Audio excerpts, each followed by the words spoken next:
밧세바의 봄남편 우리아 장군이 전사하고 다윗이 밧세바를 왕궁으로 들여서 아내로 삼고 간통으로 잉태된 자식을 낳은 후에 나단이라는 하나님의 선지자가 와서 다윗에게 백성들 간에 벌어진 이상한 일을 이야기합니다. 한 마을에 부자가 한 명 살고 같은 마을에 가난한 사람도 한 명 살았는데 부자는 양과 소가 아주 많고 가난한 사람은 어린 암양 딱 하나만 있었는데 가난한 사람은 어린 암양이랑 밥도 같은 그릇에 먹고 물도 같은 컵에 마시고 암양이 가난한 사람 품에 누워서 자고 암양이 가축이 아니라 가난한 사람과 암양의 관계가 아빠와 어린 딸처럼 되었는데 양과 소가 많은 부잣집에 어떤 손님이 온 거예요. 그 부자가 손님을 대접하기 위해 양이나 소는 잡아야 하겠고 자기 소나 양은 아까우니까 안 잡고 가난한 사람의 어린 딸 같은 반려양을 빼앗아 잡아서 찾아온 손님들에게 가난한 사람의 어린 딸 같은 반려양 고기를 대접했다고 합니다. 이 얘기를 들은 다윗은 다윗의 소시적 양치기 시절에 자기가 딸같이 키우던 귀여웠던 어린 암양의 얼굴이 떠올랐습니다. 그래서 화를 덜컥 냅니다. 이런 죽일 놈을 봤나?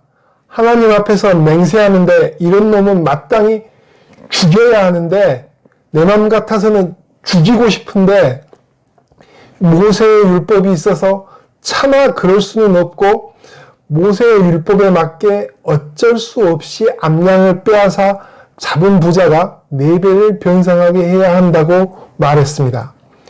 나단 선지자는 다윗에게 중요하게 하나님의 말씀을 전합니다.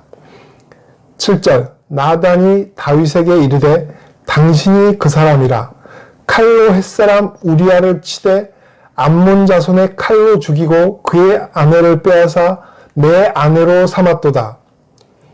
이 간통에 이은 살인사건에 대하여 하나님께서는 고통스러운 일이 다윗에게 벌어질 거라고 다윗에게 말씀하십니다. 사무엘하 12장 10절부터 12절 다윗의 집안에 칼로 인한 죽음이 떠나지를 않고 다윗의 아내들이 백주대낮에 다른 사람들이 보는 데서 다른 사람과 동침을 한다는 재앙을 말씀하십니다. 하나님께서 말씀하신 이 일은 나중에 실제로 다윗의 아들 압살롬이 반란을 일으키는 과정에서 다윗의 왕궁 옥상에서 다윗이 밧세바에 목욕하는 장면을 훔쳐받은 바로 그 옥상에서 다윗의 아들 압살롬이 천막을 쳐놓고 다윗의 후궁들과 압살롬이 성관계를 맺고 많은 백성들이 그 장면을 봄으로써 나단 선지자의 예언은 이루어집니다. 다윗이 밧세바에 목욕하는 장면을 훔쳐보던 그 옥상에서 나단 선지자의 예언은 이루어집니다. 나단 선지자의 예언과 징책 같은 엄중하고 체면이 깎이는 하나님의 말씀을 고대의 권력자들이 듣게 되면 일반적인 고대의 왕들은 너무 수치스러워서 쥐구멍을 찾지 못해서 징책하고 예언한 하나님의 선지자를 오히려 죽이는 경우가 많습니다. 그러나 다윗은 그리하지 않았습니다. 죄는 지었지만 하나님만을 두려워하였습니다. 13절 다윗이 나단에게 이르되 내가 여호와께 죄를 범하였노라 하매 나단은 연이어 간통에 이은 살인사건으로 벌어진 일이 하나님께 어떤 영향을 미쳤는지 알려줍니다. 14절 이 일로 말미암아 여호와의 원수가 크게 비방할 거리를 얻게 하였으니 하나님의 원수 사탄이 크게 하나님을 비방할 거리를 얻었습니다. 욥기 1장 2장에서는 하나님의 보좌 앞에서 하나님과 사탄의 대화가 나오는데 사탄이 욥을 하나님 앞에서 비방합니다. 사탄은 사람을 비방하여 사람을 사랑하시는 하나님을 신성 모독하고 모욕하기 위해 비방할 거리를 우는 사자와 같이 잡고 있습니다. 욥이 엄청난 재난으로 전 재산을 잃고 아들과 딸들도 모두 죽고 고통스러운 중병을 앓게 되었습니다. 자식들이 몰살당해서 극한의 고통에 빠진 욥의 아내가 사탄의 꾀임을 받아 하나님을 욕하고 죽으라고 욥을 시험에 빠뜨리는데 욥은 이렇게 대답합니다. 우리가 하나님께 복을 받았은즉 화도 받지 아니하겠느냐 하고 이 모든 일에 욥이 입술로 범죄하지 아니하니라. 아멘. 범죄하지 아니하니라. 아멘. 욥은 거대하고 총체적인 극악한 고통 가운데서도 하나님의 주권, 하나님의 다스림을 인정했습니다. 욥과 같이 하면 하나님께서 영광을 얻으시고 사단은 비방할 거리를 얻지 못하게 됩니다. 그런데 사탄은 다윗의 간통에 이은 살인 범죄로 인하여 사람을 비방할 수 있고 하나님을 신성 모독할 수 있는 아주 좋은 거리를 얻었습니다. 나단 선지자는 다윗과 우리아의 아내 밧세바 사이의 간통으로 인해 잉태된 아이의 미래도 예언합니다. 이 일로 말미암아 여호와의 원수가 크게 비방할 거리를 얻게 하였으니 당신이 낳은 아이가 반드시 죽으리이다. 그리고 그 아이는 예언자의 말처럼 심하게 앓기 시작했습니다.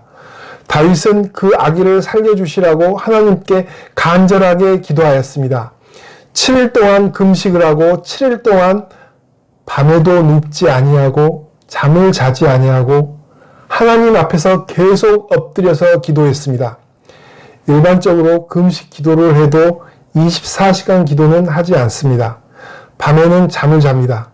저 같은 경우에는 이틀간 48시간 금식 기도를 한 적이 있는데 당연히 밤에는 잠을 잤고 하루에도 총 기도하는 시간은 6시간을 넘지 못했습니다.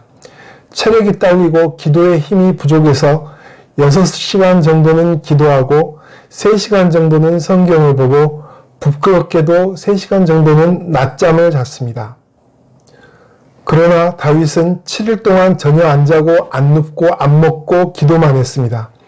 자신의 간통에 이은 살인을 생각하면서 심하게 앓아 죽어가는 아이를 생각하면서 7일 동안 매분 매초를 회개하면서 기도했습니다. 그렇지만 하나님께서는 다윗의 초인적인 기도를 듣지 아니하시고 아이가 7일 동안 심하게 고통을 당하다 죽게 놔두셨습니다. 아이가 죽고 다윗이 기도를 마친 후에 하는 말은 매우 슬픕니다. 나는 그에게로 가려니와 그는 내게로 돌아오지 아니하리라. 자신의 간통에 이은 살인 죄악으로 인해 7일 동안 고통스럽게 앓다 죽은 아이 아버지의 아픔을 저는 이해할 수 없습니다. 그냥 아주 어린 아기가 죽으면 부모는 큰 고통에 빠지는데 명백하게 자기의 살인 죄악으로 인하여 아기가 죽게 되면 그 고통이 어떨지는 알 수 없습니다. 다윗은 아이가 죽은 후 기도를 마친 후 하나님의 전에 들어가기 위해 몸을 씻고 초췌한 얼굴에 기름을 바르고 의복을 갖춘 후에 하나님의 전에 들어가서 경배를 합니다. 비록 하나님께서 다윗의 절박한 기도를 무시하시고 아이를 고통 가운데 데려가셨지만 하나님의 주권, 하나님의 다스림을 인정하는 의미입니다. 그리고 난 후에 7일 동안 아이 엄마로서 아이의 고통을 지켜보고 있었을 밧세바를 위로합니다. 7일 동안 아이 곁에서 아이의 고통을 지켜봤을 엄마. 7일 동안 1분 1초도 빠짐없이 하나님 앞에서 기도하던 아빠. 두 사람이 새로 잉태하여 태어난 아이가 예수님의 조상 솔로몬입니다. 솔로몬은 고통 가운데서 태어난 아이입니다. 솔로몬의 어머니 전남편 우리아 장군은 임금에게 배신당하고 총대장에게 배신당하여 그토록 우리아가 사랑했던 이스라엘과 유다의 지도자들에 의해 배신에 쓰디쓴 맛이 담긴 죽음의 고통을 당하였고 솔로몬의 형은 7일 동안 심하게 앓다가 죽느라고 고통을 당하였습니다. 솔로몬의 형이 7일 동안 심하게 앓고 죽는 동안 그를 낳은 어머니가 그를 지켜보면서 어떤 고통을 당했을지는 상상할 수 없습니다. 다윗은 7일 동안 전혀 안 자고 자신의 간통에 이은 살인을 생각하면서 심하게 앓아 죽어가는 아이를 생각하면서 7일 동안 매분 매초를 회개하면서 기도했습니다. 다윗이 지은 간통에 이은 살인 죄악 때문에 도저히 하나님께서 이루어 주시기 어려운 기도를 그래도 포기하지 않고 계속했습니다. 하나님은 다윗과 밧세바의 첫 아이를 데려가셨지만 솔로몬을 하나님은 매우 사랑하셨습니다. 하나님께서 솔로몬에게 붙이신 이름은 여디디야, 하나님께 사랑받는 자라는 의미입니다. 솔로몬은 다윗 왕이 7일 동안 1초 1초 눕지도 않고 자지도 않고 기도하면서 자신의 간통살인 죄악을 회개하면서 하나님 앞에서 고통 가운데서 기도했기에, 기도를 들어주신다는 희망도 없는 가운데도 기도했기에 하나님은 솔로몬을 사랑하셨습니다.